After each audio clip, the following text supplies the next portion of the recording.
Good morning students. आज हम आपको हिंदी लिटरेचर का 5th चैप्टर चरवाहा और घुड़सवार की कहानी पढ़ाएंगे।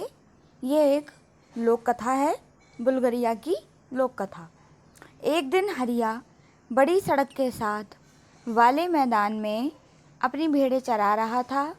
धूप खिली हुई थी और भेड़ें आराम से धीरे धीरे घास चर रही थीं। हरिया ना तो आराम से बैठा था, ना ही कुछ खेल रहा था। वह तो अपनी छड़ी पर टेक लगाकर खड़ा हुआ था और कुछ सोच रहा था। अचानक उसने अपनी छड़ी फेंक दी और खुशी से उछल पड़ा। उसने छड़ी के पास ही अपनी फर की टोपी भी जमीन पर फेंक दी और फिर ऊंची आवाज़ में चिल्लाकर बोला, मैंने पहेली बूझ ली। ठीक उसी समय एक नौजवान घुड़सवार सड़क पर जाता दिखाई दिया। उसके घोड़े ने जमीन पर पड़ी फर की टोपी देखी तो उसे कोई जानवर समझकर डर गया। डर के मारे घोड़ा अपने पिछले दोनों पैरों पर खड़ा हो गया।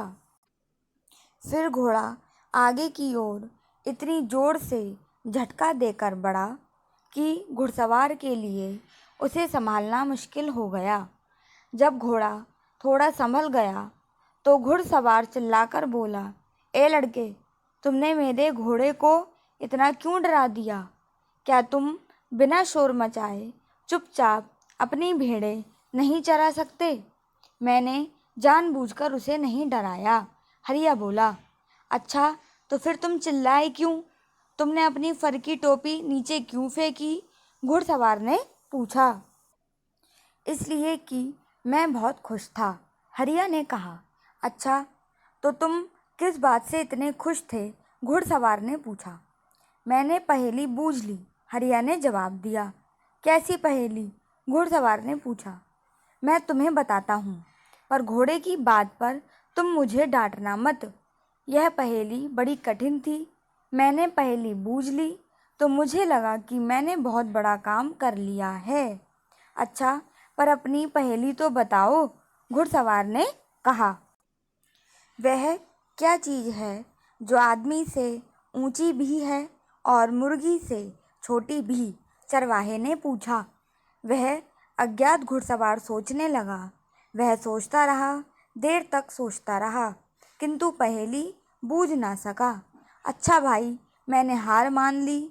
अब बताओ, वह क्या चीज़ है जो आदमी से ऊंची भी है और मुर्गी से छोटी भी? घुड़सवार बोला, जनाब, फर की टोपी। फर की टोपी मुर्गी से छोटी है, पर जब पहन ली जाती है तो आदमी से ऊंची हो जाती है, हरिया ने कहा। तुम वास्तव में बुद्धिमान लड़के हो। अच्छा, अब तुम मेरी बात सुनो। कल इसी समय इसी रास्ते से मैं घर जाऊंगा। तुम यहाँ मेरा इंतज़ार करना।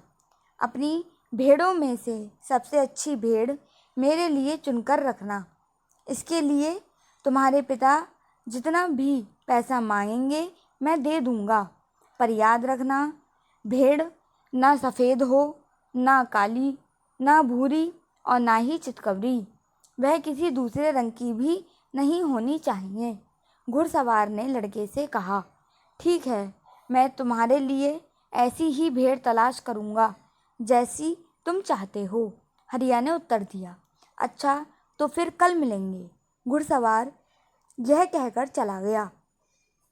अगले दिन वह घुड़सवार भेड़ों के झुंड के पास आकर रुका और उसने हरिया से पूछा, क्या तुम्हें भेड़ मिली जैसी कि मैंने तुमसे कही थी? हाँ साहब, भेड़ मिल गई, जैसी आप चाहते थे, बिल्कुल वैसी ही। मैंने उसे बाड़े में बंद करके रखा हुआ है। आप अपना आदमी उसे लेने के लिए भेज सकते हैं, पर वह आदमी न सोमवार को आए, न मंगलवार को, न बुधवार को, न बृहस्पतिवार को, न ही शुक्रवार, शनिवार या रविवार को। वह किसी और दिन आ सकता है। आप जो भी पैसे ठीक समझें, जो भी आपका मन करे, मुझे दे सकते हैं, हरिया ने बड़ी विनम्रता से कहा। घुड़सवार हंसने लगा। लड़के के उत्तर से वह बहुत खुश हुआ। उसने अपनी सुरीली बांसुरी कमर से खींचकर निकाली और चरवाहे को दे दी। फिर बोला, यह तुम्हारे लिए भेंट है। मैं बड़े मन से यह सुंदर बांसुरी तुम्हें दे रहा हूँ। मैं चाहता हूँ कि जितने सुंदर तुम जवाब देते हो उतनी ही अच्छी तरह यह बांसुरी भी बजाओ। अपनी भेड़ों के झुंड की देखभाल करते समय यह बांसुरी अपनी मधुर आवाज़ से तुम्हारा दिल बहलाएगी। यह कहकर घुड़सवार अपनी राह पकड़ ली। तो बच्चों, इसमें क्या हाजिर जवाबी को बताया है और हमें दैनिक जीवन में प्रत्येक परिस्थिति को एक चुनौती के रूप में स्वीकार करना चाहिए और सूझबूझ से उसका हल निकालना चाहिए। अब हम आपको इस चैप्टर की एक्सरसाइज कॉपी में कराएंगे। आपको इसे कॉपी पे करना है।